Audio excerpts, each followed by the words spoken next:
The search for the sun. The Sunkeeper was confused.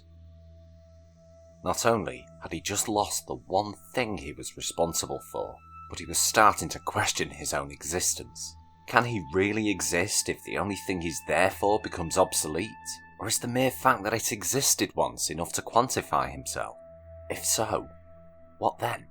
Things were getting desperate. How could he lose a star? The only star he was in charge of. Helios. It's big, glows, and he couldn't even pick the damn thing up without help. Good grief, he couldn't understand it. All he did was visit the third planet away for just a few hours. Why did this have to happen to him?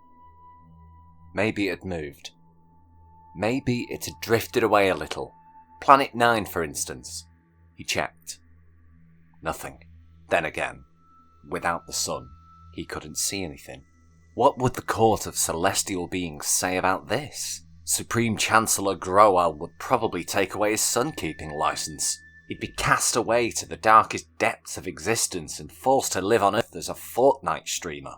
At least he wouldn't have to learn English. Sunkeeper had to do something. The only thing he knew. He floated, seemingly aimlessly, around the Milky Way. Checked in with the Sun Watcher of Tau Ceti in the Andromeda Galaxy. Lo and behold, it's still there. The Sunkeeper was worried. Why was he the only one? He thought the Moon Guardian might know, so he visited him at his post.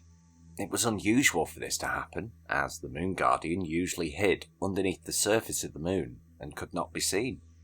The Sunkeeper found the Moon Guardian moving slowly around the surface of the moon. Despite being irritated by footprints some visitors had left there a long time ago, he left them there as they had also kindly given him a present, a red, white and blue flag thing. They hadn't visited a lot recently though, but they had sent some nice little ships with little flashing lights on to say hello. How nice.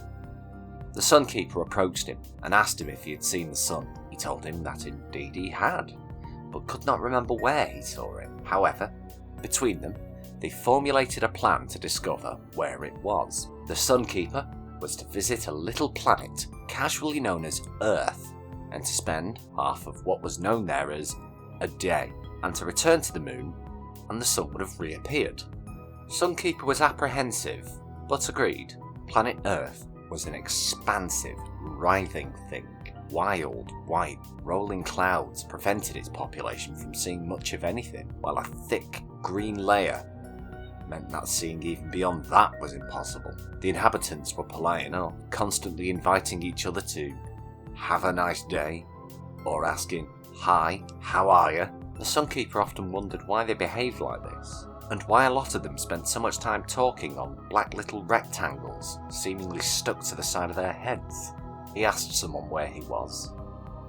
They told him he was in a place called New York. Their structures were tall. They punctured the skies like big, expensive needles.